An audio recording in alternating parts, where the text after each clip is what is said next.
사도행전 오늘 4장 13절부터 15절까지만 읽도록 하겠습니다. 같이 읽어볼까요? 그들이 베드로와 요한이 담대하게 말함을 보고 그들을 본래 학문이 없는 범인으로 알았다가 이상히 여기며 또 전에 예수와 함께 있던 또 병 나은 사람이 그들과 함께 서 있는 것을 보고 비난할 말이 없는지라 명하여 공회에서 나가라 하고 서로 의논하여 이르되 아멘.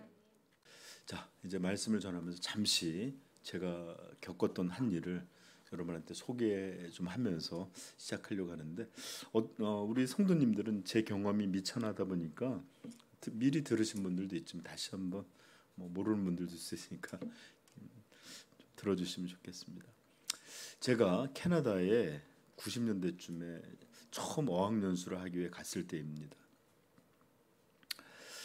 캐나다에 갔더니 제 동기들도 있었고 또 저와 같이 간 사람도 있었는데 처음에 우리는 캐나다 교회를 갔으니까 캐나다 교회를 가야지 해서 세계에서 단일 교회로는 가장 선교를 많이 하는 피플스 처치라고 하는 곳도 가보고 또 이렇게 몇몇 교회를 계속 다니고 있었습니다. 근데 이제 이런저런 일이 있고 난 다음에 이제 좀 여러 가지 상황이 있었는데 어떻게 하다 보니까 캐나다 현지에서 한인 교회에서 사역을 하고 있는 저희 선배 목사님이 이렇게 담임으로 있는 그런 교회를 다니게 됐는데 그 교회를 가봤더니 너무 썰렁한 거예요. 교회는 렌트를 해서 굉장히 나무로다가 이렇게 멋있게 잘 세워진 교회였는데 성도들은 서너 명 앉아 있어요. 왜냐하면 이제 다른 부서도 있으니까 부서에 가서 있기도 하고 중고등부든 아동부든 그러니까 이제 어른들은 서너 명 앉아 있고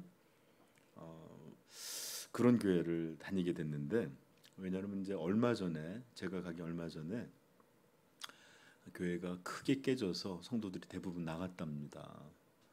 그래서 이제 이제 이런저런 일들로 해서 이제 저와 제 친구와 또 몇 명이 이제 전도사들이 다니기 시작했는데 감사하게도 이렇게 사역자들이 다니기 시작할 때부터 교회가 막 또 다시 원래대로 회복이 돼서 성인들도 좀 늘었고 청년들은 당시에 막 열댓 명이 될 정도로 이렇게 많이 늘었어요.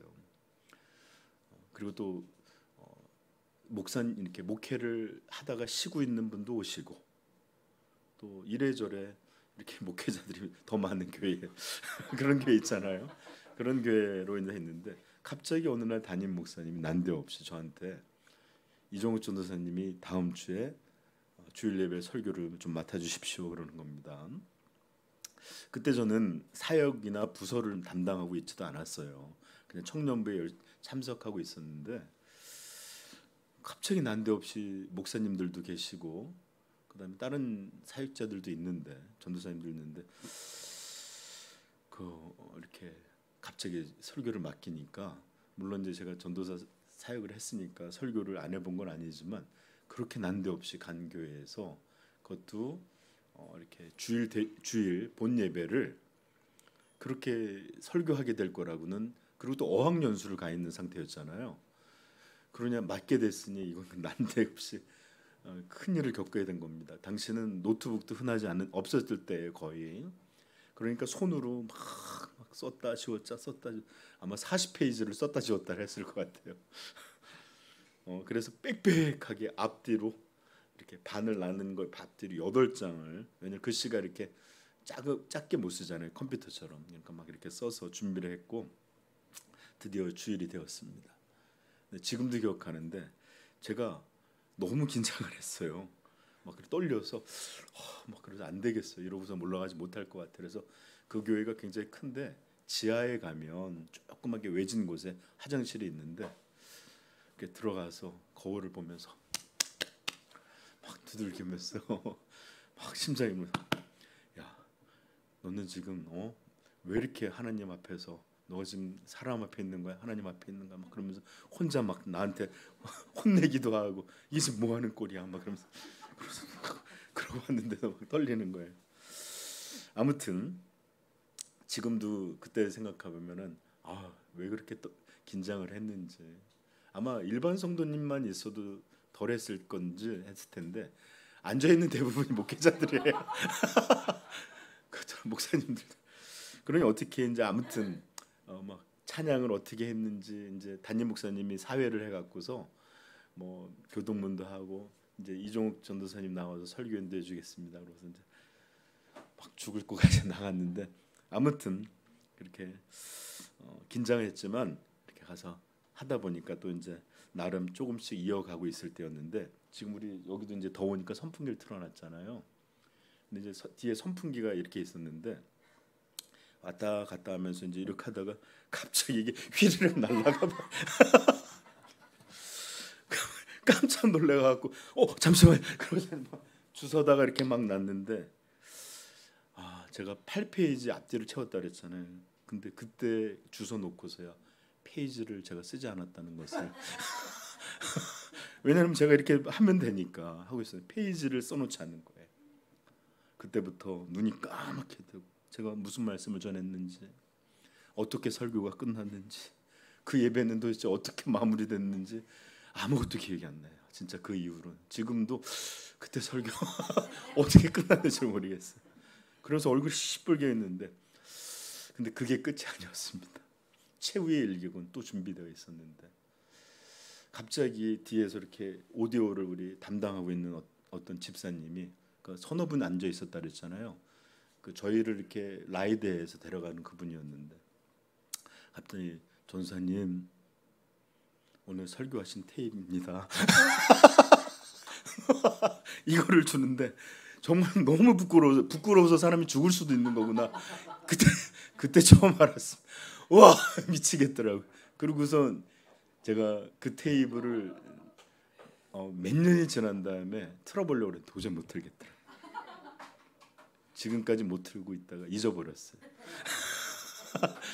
얼마나 감사한지. 지금 만약 그거 있으면 매번 겸손해질 거예요. 그래서인지 모르지만 저는 아직도 어떤 목회자들은 이렇게 어디 교회에서 설교 부탁을 받았다, 또 어디 가서 설교하게 됐다 그러면 굉장히 좋아를 하시는 분들이 있어요. 근데 저는 말씀을 증거하고 때를 어떤지 못 어떤지 말씀을 증거하라는 사명을 받은 그런 사역자임에도 불구하고 아직도 설교를 부탁받는 게 부담스럽고 걱정이 되고 염려가 앞설 때가 있습니다. 그 당시에는 당분간 트라우마가 있어서 설교를 잘 못했는데 아무튼 지금도 그렇게 편하지 않는 게 사실이에요. 여러분 만약에 여러분들이 제가 아니라 이제 여러분들의 경험으로 여러분들이 많은 사람들 앞에서 또는 어려운 사람들 앞에서 무언가를 서서 이렇게 홀로 나가서 말을 해야 될 때 아니면 뭐 강연을 하든지 또는 우리 교회도 몇 번 해봤지만 간증을 해야 된다든지 이렇게 서야 될 때가 있다면 여러분들 어떤 마음이 들까요? 그 내용이 어떠한지 상황은 또 어떤지 무관하게 사람들은 너무 긴장되고 떨리고 아마 우리 화장실 가서 이러고 있을지도 모를 겁니다. 이게 보통 사람들이 이렇게 사람들 앞에 서게 될 때의 모습이에요. 여러분들 한번 그런 경험들 어떤 이들은 좋아하는 사람이 있긴 해요. 막 이렇게 사람들 앞에 서게 되면 아드레날린이 막 나오고 살아있음을 느끼는 그런 사람들 빼놓고는 대부분 이렇게 앞에서 서게 돼서 뭘 한다면 당장 우리 한 달에 한 번씩 오는 대표 기도도 매번 하는데도 긴장이 되고 전날부터 우리 집사님들이 그래요. 자, 그런데 만약에 어떤 이들이 호의적이지 않고 오히려 적대시하는데 또 사람들이 들으려고 하는 이렇게 설교 때도 아니면 간증 같은 건 우리가 들으려고 하잖아요. 그런 게 아니라 그냥 몹시도 막 이렇게 막 이러고 있는 자리, 이런 데서 만약에 어떤 강연을 하거나 말을 해야 된다, 어떤 느낌일까요? 오늘도 보시면 알겠지만 법정에 여러분들이 만약에 끌려가서 죄인으로 그 많은 사람들 앞에서 높은 재판장간에 권세자들이, 권력자들이 앉아 있고 사도 베드로와 요한을 향해서는 너무나 적대적이고, 어쩌면 그들은 예수 그리스도를 죽였던 것처럼 무자비하게 권력을 휘둘러서 그들을 모략해서 어쩌면 이렇게 위험한 상황을 만들 수 있는 그런 상황 가운데 서야 된다면, 그 말이 어떤 내용인지 이런 걸 떠나서 너무나 두렵고 떨리고, 아마 대부분의 사람들은 숨 쉬는 것조차 부담이 되고 그런 상황일 거예요. 그렇죠? 그런데 우리가 지난주 봤던 것처럼 베드로와 요한은 너무나 담대하고 용기 있게 그들 앞에서 외쳤습니다. 이게 어찌된 일이냐 할 때, 무슨 권세로 이런 일을 했냐 막 이럴 때, 그들은 그 위에 있는 수많은 사람을 둘러보면서 너희가 십자가에 못 박아 죽인 예수, 그분을 하나님은 죽음에서 살리셨고, 살아나신 이 분의 능력으로 이 안진뱅이, 태어나서 한 번도 걷지 못했던 이 사람이 뛰어 일어나 걷고 뛰고 찬양하게 된 것이다. 이렇게 그들을 향해서 외쳤습니다. 그리고 또 말합니다. 너희들의 건축자의 버린 돌로서 이제 건물의 모퉁이 돌이 되신 분이시다. 그리고 내가 너희에게 분명히 말한다. 다른 이로서는 구원을 받을 수 없나니 천하 사람 중에 구원을 받을 만한 다른 이름을 우리에게 주신 적이 없음이라. 베드로가 위축되기는커녕 벌벌벌 떨기는커녕 그들을 향해서 아주 이렇게 해서 놀랍도록 선포하게 됩니다. 아멘. 자, 이제 우리의 생각의 시각을 이제 다시 한번 유대 법정으로, 사내들린 공예 재판관으로 한번 돌아가 봅시다. 베드로의 이런 조금도 두려움이 없고 담대한 이런 외침은 사람들이 기대하던 것이 아니었어요. 오히려 쪼그라들고 두려워하고 벌벌 떨 때 보통이라면 그들이 권력으로 막 자기들이 원하는 입맛대로 해나갔는데, 베드로가 그들을 향해 이렇게 외치니까 오히려 당황하고 위축하게 된 것은 오히려 그들을 정죄하려고 했던 공회였습니다. 그래서 설교 제목이 오늘 당황한 공회, 당황했어요. 처음부터 그랬던 건 아닙니다. 6절 7절 한번 읽어볼까요? 시작. 대제사장 안나스와 가야바와 요한과 참여하여 사도들을 가운데 세우고 묻되 너희가 무슨 권세와 누구의 이름으로 이 일을 행하여? 네, 아마 너희가 무슨 권세로 이렇게 하지 않았을 거예요. 목소리 아주 우렁차서 너희가 무슨 권세와 누구의 이름으로 이딴 일을 행하느냐, 막 핍박하고 협박하기 위해서 그렇게 했을 거예요. 그런데 이제 지금 베드로의 이런 고백이 끝나고 진술이 끝나고 그들의 모습이 완전히 바뀌었습니다. 13절부터 15절 다시 한번 읽어볼까요? 시작. 그들이 베드로와 요한이 담대하게 말함을 보고 그들이 본래 학문 없는 범인으로 알았다가 이상히 여기며 또 전에 예수와 함께 있던 줄도 알고 또 병 나은 사람이 그들과 함께 서 있는 것을 보고 비난할 말이 없는지라 명하여 공회에서 나가라 하고 서로 의논하여 이르되. 아멘. 그들은 이 상황, 이걸 뭐지 도대체, 얘가 기대했던 바가 아니에요. 상상했던 게 아니에요. 그리고 또 여기 보면 이렇게 그 고쳐진 사람이 있잖아요. 그러니까 도대체 뭐라고 비난을 해야 되지? 이러고 우물쭈물하고 웅성웅성하다가 그들에게 이제 할 말이 뭐예요? 잠깐 나가 있어. 우리끼리 잠깐 노진 좀 해볼게. 말싸움하다가 지면 어떻게 좀 이따 봐. 그리고 이런 것처럼 우리 디베이트 하다가 팀이 지면 어떻게 돼요? 잠깐만. 그리고 막 회의하는 것처럼 지금 당당하게 서기 시작했는데 밀린 거예요. 오히려 한 사람에게 압도된 거예요. 그러니까 잠깐 나가 있어봐. 자, 그래서 이들을 이렇게 당황하게 하고 놀라게 한 그런 것들이 오늘 세 가지가 있는데 그것들에 대해서 먼저 추적해 보겠습니다. 첫 번째, 그들이 놀란 것은 무엇보다도 베드로의 선포였습니다. 여러분, 당시는 우리처럼, 아니 현대 세계가 모든 서민들한테 교육이 이루어지기 시작한 것은 정말로 몇 년이 되지 않아요. 우리가 소파 방정환 씨니 뭐 이렇게 어린이날을 만들기도 하고 그랬던 거는 어린이들이 너무나 이렇게 인권이나 교육이나 이런 것에 다 빠져 있었고, 사실은 교육을 받는 수 있었던 사람은 소수의 엘리트 집안이나 부유한 곳 이런 곳이었는데, 예전 독일서부터 사실은 엄밀하게 따지면 기술공들을 키우기 위해서 이 대중화 교육이 활성화된 거예요. 그래서 이제 우리는 초등학교, 아니 심지어는 뭐 유치원, 또 더 할 때는 밑에 아이들부터 해서 평생 이제 교육을 받아서 교육 우리가 못 받은 사람이 거의 없는 정도. 그리고 고등학교까지는 우리는 뭐라 그러죠? 의무 교육이라고 그래요.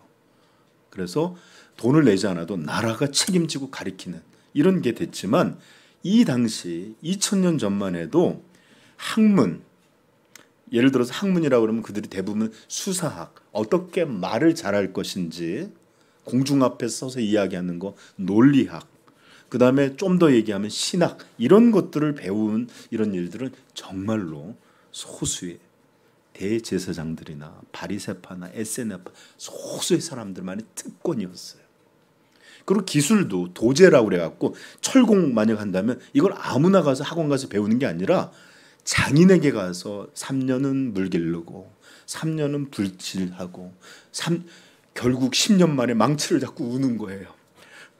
드디어 망치. 이런 식으로 교육을 받던 시대예요.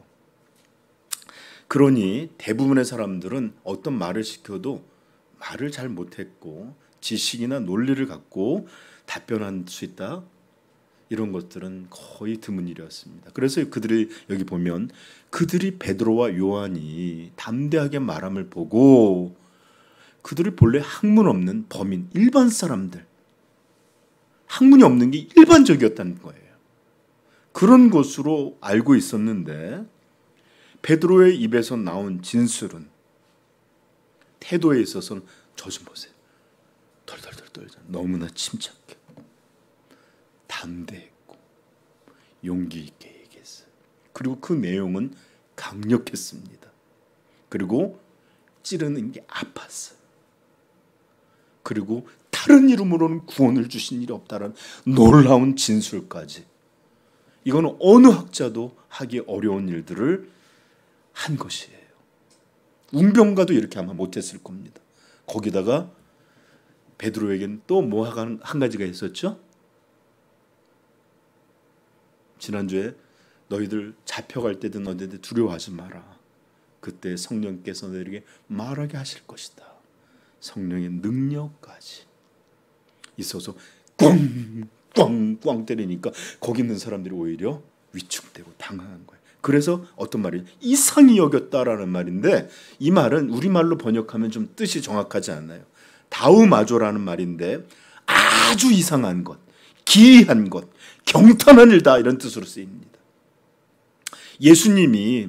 예수님한테 와서 사람들이 로마의 동전을 보여주면서 우리가, 선민인 우리가 로마라는 이 이방 나라에 세금을 바치는 것이 옳습니까? 안 해야 됩니까? 이렇게 질문했더니, 왜냐하면 안 한다 그러면 고발하려고 그러고 한다 그러면 비난하려고 그랬거든요. 그랬더니 이것이 누구의, 그 동전이 누구의 그림이 있느냐 그러면서 가이사다 그랬더니 예수님 답변 뭐라 그러죠? 가이사의 것은 가이사에게로, 하나님의 것은 하나님께. 그랬더니 그들이 놀랍더라. 그럴 때 쓰인 말이에요. 놀란 거예요. 깜짝 놀란 거예요. 그래서 이렇게 크게 놀라고 있는 모습을 이상히 여겼더라라는 말씀, 우리말 번역으로 지금 그들의 상황을 설명해 주고 있는 것입니다. 자, 그래서 처음에 그들을 당하고 놀라게 한 건 이 베드로의 엄청난 진술. 두 번째입니다. 여기 보시면 또 13절 한번 읽어볼까요? 그들이 베드로와 요한이 담대하게 말함을 보고 그들을 본래 학문 없는 범인으로 알았다가 이상히 여기며, 그 다음에 또 나오죠. 그리고 전에 예수와 함께 있던 것 줄도 알고. 사실 이 말을 그냥 읽어버리면 이 말이 도대체 무슨 의미인지, 왜냐하면 그들이 놀라고 당황했어요. 그렇죠? 그런데 예수와 함께 있었다라는 게 도대체 뭐가 무슨 의미지? 이런 걸 이해하지 못하는데, 그래서 정확한 이해를 못할 때는 여러분 성경의 다른 성경들을 좀 살펴보길 바래요. 원문을 가지고 한국말로 번역하다 보면 그 원래의 뜻을 제일 이렇게 아주 잘 담아내지 못할 때가 있는데, 이 내용에 대해서 쉬운 말 성경은 이렇게 성경을 해석해서 들려주고 있는데 잘 들어보세요. 13절 쉬운 성경입니다.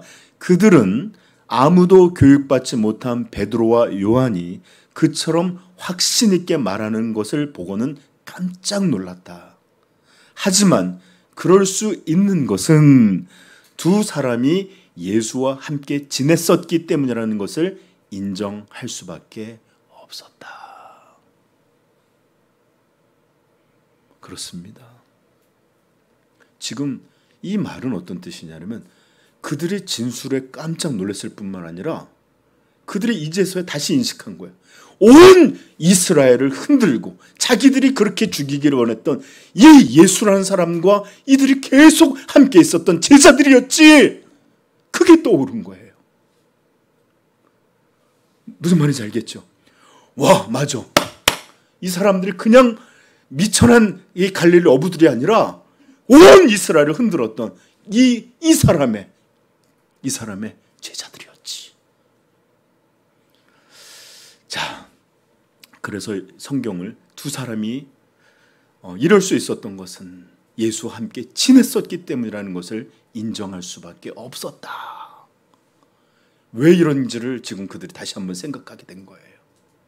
여러분, 이 말씀을 통해서 우리는 예수님께서 제자들을 세우신 뜻이 성취되고 실현된 것을 봅니다. 마가복음 13장 14절에 찾아볼까요? 한번 마가복음 13장 14절.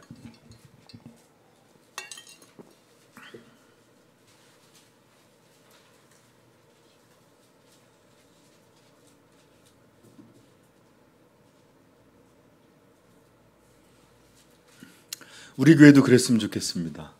이렇게 멍청한 줄 알고 했더니 너무 이렇게 담대하고 확신 있게 얘네들이 맞아 삼위경관교회 출신이었지. 이러면 얼마나 좋을까. 서희 은하야. 무슨 말인지 잘 들었어? 우리 교회가 이렇게 자녀들을 잘 양육했으면 좋겠습니다. 네. 자, 3장 14절 시작. 이에 12를 세우셨으니 3장 14절. 13장 미안해요. 13장 14절. 13장이에요? 3장 14절 제가 그러지 않았습니까? 제가 그랬어요. 보는 거하고 다르게. 3장 14절 시작. 이에 12를 세우셨으니 이는 자기와 함께 있게 하시고 또 보내사 전도도 하며 귀신을 내쫓는 아멘. 저 좀 보세요. 예수님이 제자를 뽑은 것은 기능적인 일에 앞서서 가장 중요했던 게 뭐예요? 제자를 세운 이유? 자기와 함께 있게 하시려고 했다는 거예요. 이 12를 세웠던 건 그 많은 무리들이 있었지만 특별히 자기와 가까이 먹고 마시고 자고 함께 하시게 하기 위함이 제자를 세운 목적입니다. 예수님은 이 제자들을 통해 이 제자들과 함께 먹고 마시고 할 뿐만 아니라 제자들에게 가르치셨고 자신의 모습을 보이셨고 계속해서 모든 시간을 예수님을 경험하도록 했습니다. 그리고 이제 베드로와 요한은 성령의 충만함, 이 뜨거움 속에서 이 예수님이 보이셨던 모든 것들이 그들 가운데 예수님이 어떠신 분이시고 이분이 누구이고 어떠한 것인지를 분명히 믿게 됐어요. 많은 이들은 단지 이렇게 담대함을 성령 충만의 역사라고만 말하는데 실상은 그렇지가 않아요. 여러분, 증거할 내용이 없고 증거할 무엇이 없는데 뜨거움만으로 복음을 증거할 수 있을까요? 그렇지 않아요. 아무것도 모르는 상태에 뜨거우면 믿어! 이렇게 이 정도밖에 못해요. 이런 진술을 할 수 없습니다. 예수님도 그래서 성령이 오시면 요한복음 찾지 않으셔도 돼. 요한복음 14장 26절 보혜사 곧 아버지께서 내 이름으로 보내실 성령 그가 너희에게 모든 것을 가르치고 내가 너희에게 말한 것들을 생각나게 하시리라. 아멘. 예수께서 하셨던 것, 그분과 함께 있음으로 했던 것들을 생각나게 하시리라. 요한복음 15장 26절 내가 아버지께로부터 너희에게 보낼 보혜사 곧 아버지께로부터 나오시는 진리의 성령이 오실 때 그가 나를 증언하실 것이요. 성령의 역사에 가장 중요한 게 예수 그리스도를 증거하는 일이에요. 그러니 3년 동안 예수님과 함께했던 그들에게 얼마나 확신 있게 이런 예수님에 대한 믿음이 생겼겠어요. 그렇죠? 우리 사도행전 1장 8절에서도 예수님이 부활 마지막 전에 승천 마지막 전에 이런 말씀을 합니다. 오직 성령이 너희에게 임하시면 너희가 권능을 받고 예루살렘과 온 유다와 사마리아 땅끝까지 뭐가 된다? 내 증인 예수 그리스도의 증인이 되리라. 그러므로 이들의 이런 담대함은 그 원천이 예수님과 함께 3년 동안 먹고 마시고 가르침을 받고 병자를 고치시고 죽은 자를 살리시고 이런 모든 것 가운데 이제 예수 그리스도에서 성령을 통해서 완전히 확신할 수 있었기에 이들은 이렇게 담대할 수 있었던 것입니다. 자, 그래서 우리는 이렇게 예수님과 함께 있었던 이것이 바로 진정한 성도의 능력이자 우리 믿는 이들의 담대함의 원천이다 라는 것을 꼭 기억하십시오. 네. 이제 마지막으로 공예를 이 살벌했던 사람들을 당황하게 했던 것이 나오는데 14절입니다. 시작. 또 병 나은 사람이 그들과 함께 서 있는 것을 보고 비난할 말이 없는지라. 이것도 쉬운 말 성경을 찾아보면 이렇게 나옵니다. 더군다나 첫 번째는 베드로의 이런 놀라운 진술, 그리고 예수님의 제자였지, 그가 함께 있었지, 그리고 더군다나 병 고침을 받은 당사자가 두 사람 곁에 서 있는 것을 보고는 더 이상 트집 잡을 말이 없었더라. 그렇습니다. 더군다나 세 번째입니다. 이렇게 베드로가 분명하게 진술하고 선언한 실제 그 증거가 여기 이렇게 딱 서 있으니까 생각해 보세요. 암만 말을 하면 뭐합니까? 완전 나서부터 걷지 못했던 안진뱅이가 완전해져서 이 자신들의 눈앞에 이렇게 서 있으니까 사도들을 비난하고 정죄하고 더 나아가선 권력으로 탄압하고자 했지만 더 이상 명분도 없고 뭔 말을 할지 몰라서 궁지에 몰려버린 거예요. 이 분명한 증거 앞에 진술만 있었으면 뭐라 하겠지만 예수가 그를 온전케 하신 줄 알고 그 증거가 딱 서 있는 거예요. 그러니까 할 말이 없었어요. 그래서 고소하려 했더니 뭐라고 해야 될지도 모르겠고 마땅한 말이 없고 잠깐 나가 있어봐. 그리고 자기들끼리 이제 다다음 주일 텐데 우리가 이제 어떡하지? 이런 얘기들이 나올 겁니다. 그래서 명하여 공회에서 나가라 하고 목소리는 아마 꺾였을 거예요. 잠깐 나가 있어. 그래서 사도들을 내보내고 자기들끼리 의논하는 장면까지 우리가 읽은 본문입니다. 자, 이제 공회를 당황시키고 놀라게 했던 세 가지 이유들을 살펴봤는데 이제 오늘 설교를 좀 맺어가면서 이제 이것들을 통해서 우리가 얻어야 될 교훈들, 무엇을 배울 수 있을까? 우리가 그 교훈들을 생각하면서 오늘 우리에게 이 말씀을 적용해보는 그런 시간을 좀 갖겠습니다. 네, 아멘. 첫째 우리가 배워야 될 것은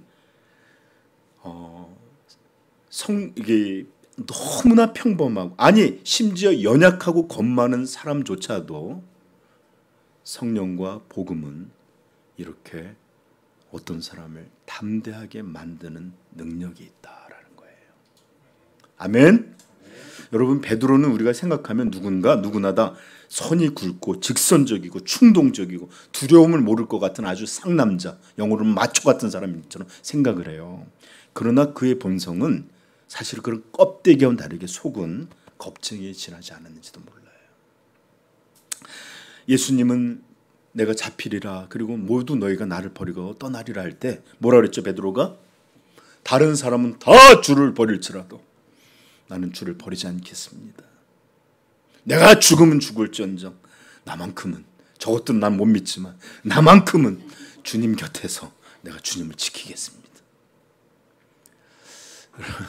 여러분, 우리가 평화로울 때, 삶이 안정적일 때 신앙 고백이 대부분 요래요. 주여, 나 주님 위해 살겠나이다. 평생을 주님 찬양하고 어려움만 좀 닥쳐보십시오. 언제 그랬냐는 듯이 변할 수 있어요. 그래서 정말 이 고난, 어려움, 핍박 이런 것 안에서 진짜 신앙이 드러나는 것 같아요. 평안할 때 우리 다 여기 찬양할 때 다 성도 같죠. 그죠? 어려움이 좀 있어도 그냥 무난하게 넘어갈 수 있는 그런 때 괜찮죠. 그러나 믿는다는 것이 사람들로부터 핍박, 조롱, 심지어 생명의 위협까지 받을 때, 그때서야 누군가 진짜 신앙자였는지를 드러나게 됩니다. 아무튼 그는 그렇지만 막 정작 그분을 쫓아가서 3번 부인하죠. 근데 거기서 칼을 딱 잡고 있던 군인이 너 저 사람과 함께 있던 사람 같은데, 이런 게 아니에요. 어떤 권력자가 재판에 아주 중대한 영향을 미친 사람, 저거 이런 것도 아니에요. 또는 그 사회의 굉장히 지도자급이 와서 저 사람 저거 누구야? 이렇게 사람들 앞에 주목한 것도 아니고, 기껏해 여종이 불빛에 비친 얼굴 보고 당신도 저 사람하고 있던 사람 아니에요? 아니야, 난 그 사람 몰라. 그러고 가서 또 이렇게 불을 쬐고 있었는데 또 다른 사람, 너도 저 사람과 같이 있었잖아. 아니야. 그리고 세 번째는 이렇게 말투를 들어보니 말투가 이상한데? 그러면서 물었더니 저주까지, 내가 쳤단 인간을 어떻게 하냐면서 저주까지 하면서 3번을 부인했던 사람이 누구죠? 베드로입니다. 우리는 이 모습만 보면 그가 어떤 사람이었는지를 알아보지 못할 것 같아요. 종종 그래요. 오늘 우리가 바라보는 이 사람들은 그리스도가 없었을 때 사람들 모습 보면 아마 같은 사람이었을 거라고 생각을 못하는 이들이 참 많아요. 제가 그래서 예전에 20대 이후에 저를 아는 사람과 20대 전에 아는 사람이 만약에 서로 만나서 이종욱이라는 사람을 얘기하면 이름만 같은 그런 사람처럼, 다른 사람처럼 여길지도 모른다 얘기했던 적도 있었던 것입니다.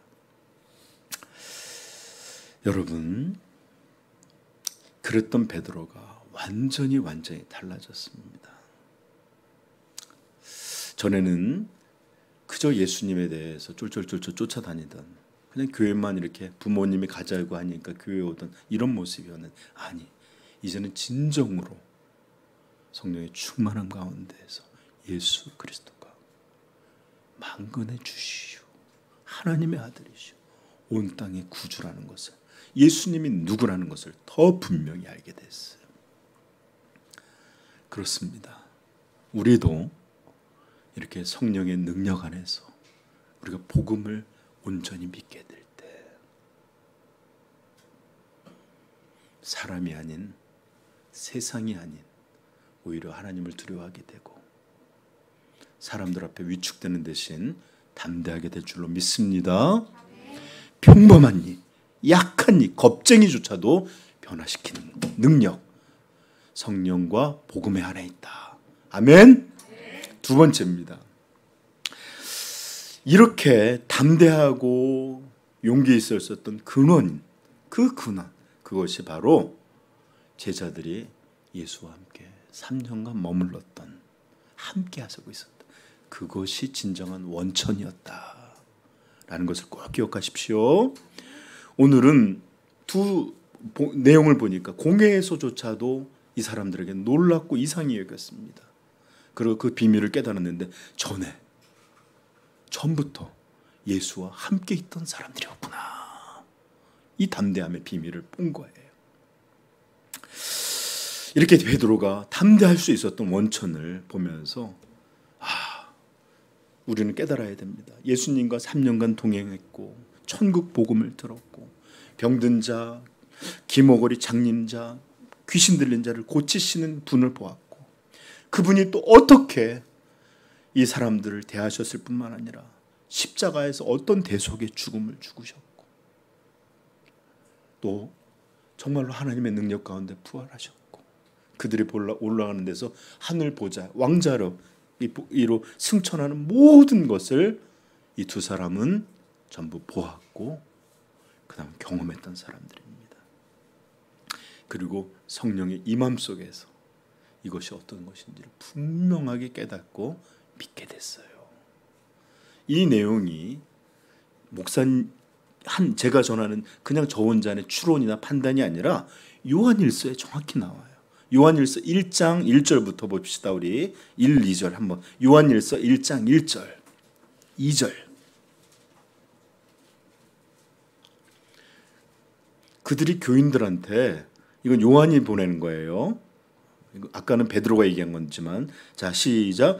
태초부터 있는 생명의 말씀에 관하여는 우리가 들은 바요, 눈으로 본 바요, 자세히 보고 우리의 손으로 만진 바라. 이 생명이 나타나신 바 된지라. 이 영원한 생명을 우리가 보았고 증언하여 너희에게 전하노니 이는 아버지와 함께 계시다가 우리에게 나타내신 바 된 이시니라. 아멘. 이렇게 요한일서를 시작하며 우리가 직접 보고 듣고 만지고 알게 된 이분을 너희에게 전한다. 이런 확신, 이런 담대함. 3년간 예수님이 제자들 선택한 이유가 뭐라 했죠? 함께 있게 하시려고. 여러분, 이게 바로 능력이라는 것을 깨닫게 되길 축복합니다. 예수님이 왜 우리를 선택하셨어요? 전도시키려고요? 찬양인도 시키려고요? 아니면 나가서 뭐 시키려고? 아니에요. 기능적인 거 아니에요. 그분이 우리를 부르신 첫 번째 목적, 함께 있게 하시려고 하는 겁니다. 나는 너희와 교제하고 싶고 너희와 함께하고 싶고 너희와 모든 삶을 내가 동행하고 싶다. 내가 너희와 함께하고자 한다. 이게 바로 하나님이 우리를 부르신 첫 번째 목적이라는 걸 꼭 기억하십시다. 여러분, 왜 현대세계에 이런 성도들의 담대함이 잘 보이지 않습니까? 무엇 때문이에요? 단순합니다. 이게 능력이라면, 정말로 예수 그리스도와 함께함이 우리의 능력이라면, 이것이 담대하며 원천이라면 왜 그런 모습이 보이지 않느냐? 이제는 더 이상 예수님과 함께함을 중요하게 여기지 않아요. 일하는 시간들, 나 개인의 취미들, 나를 즐겁게 하는 여가 시간, 이런 것들이 더 중요할 뿐이지 그저 성경을 읽어도 얼른 때우고 유튜브 봐야지, 얼른 때우고 다른 거 해야지, 이렇게 소홀한, 이렇게 주님과 함께하는, 여러분, 이런 세상 가운데 어떻게 우리가 담대함을 가질 수가 있겠어요? 여러분, 제자들은 물리적인 3년간에 이런 일이 이루어졌지만 우리는 말씀과 기도 속에서 평생을 우리 주님과 동행하고 함께하고 또 우리의 일들 가운데서 사람을 만나든지 길을 가든지 성령 안에서 예수님과 교제할 수 있잖아요. 얼마나 찐득한 함께함을 할 수 있겠어요. 적어도 이 베드로와 요한은 3년 동안 예수님이 기도하러 가면 따로 떨어져 있었고, 그 다음에 또 예를 들어서 자기들이 무슨 일이 있으면 떨어져 있어요. 우리는 항상 우리와 동행하시기 때문에 우리가 정말로 마음만 먹고 이것을 소중히 여기고 이것을 빼앗기지 않는 보물로 여길 줄 안다면 평생을 찐득한 이런 예수 그리스도와 함께함을 누릴 수 있는 줄 믿습니다. 그런 성도들 담대해져요. 왜냐? 이게 더 중요하게 다른 것들은 다 시소 같아요. 영적인 것은 하나가 무거워지면 다른 것은 가벼워져요. 그러나 내 삶, 내 재미, 내 즐거움이 더 무거워지면 반대로 나머지는 다 가벼워지는 거예요.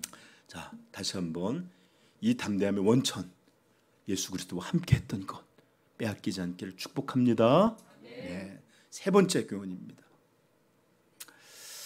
세 번째 교훈은 세상이 우리의 신앙을 조롱하고 기독교를 비난하게 하는 것들을 멈추게 하는 그 분명한 증거들을 이제 우리가 보여주어야 한다는 것입니다. 여러분, 베드로는 분명하게 증언했고 그 증언한 것처럼 안진뱅이가 그들의 눈앞에 있자 이 분명한 증거 앞에서 그렇게 살벌했던 공회조차도 할 말이 없었어. 당황했습니다. 제가 그래서 이런 것들을 우리가 보여주자 이런 말할 때 매일 안진뱅이 찾아다니고 누구 이렇게 아픈 사람 없나? 이렇게 찾아다녀서 일어나라 예수, 이런 것들을 하자는 얘기가 아니에요. 오히려 우리의 삶과 행실의 모습으로 오늘도 살아 역사하시고 죄인을 변화시켜서 하나님의 거룩한 백성으로 바꾸시는 그런 참된 모습을 우리 삶으로, 우리의 언어로, 우리의 존재로 증거하는 그런 증거가 되자, 이 말이에요. 예수님은 우리에게 말씀하셨습니다. 마태복음 5장 13절, 너희는 세상의 소금이니 소금이 만일 그 맛을 잃으면 무엇으로 짜게 하리요? 후에는 아무 쓸데없어 다만 밖에 버려져 사람에게 밟힐 뿐이니라. 소금은 작은 금이라 그래서 그렇게 귀했어요. 고대 세계에서. 이것 없으면 사람들이 못 살고 음식을 못 먹으니까. 그리고 이것을 대량으로 생산하는 방법도 몰랐기 때문에 소금이 금보다는 조금 소금이에요. 근데 그 맛을 잃은 뭐예요? 소금은커녕 길에 버려져서 아무 쓸데없는 거예요. 여러분, 우리 성도가 성도답게 있을 때 세상은 우리의 믿음을 받아들이지 않을지만 조롱까지는 안 해요. 교회의 권위에 대해 야 걔네들 뭐 이런 얘기들 안 해요. 예수님께서 계속해서 우리 5장 찾아볼까요? 마태복음 5장 14절 읽어봅시다.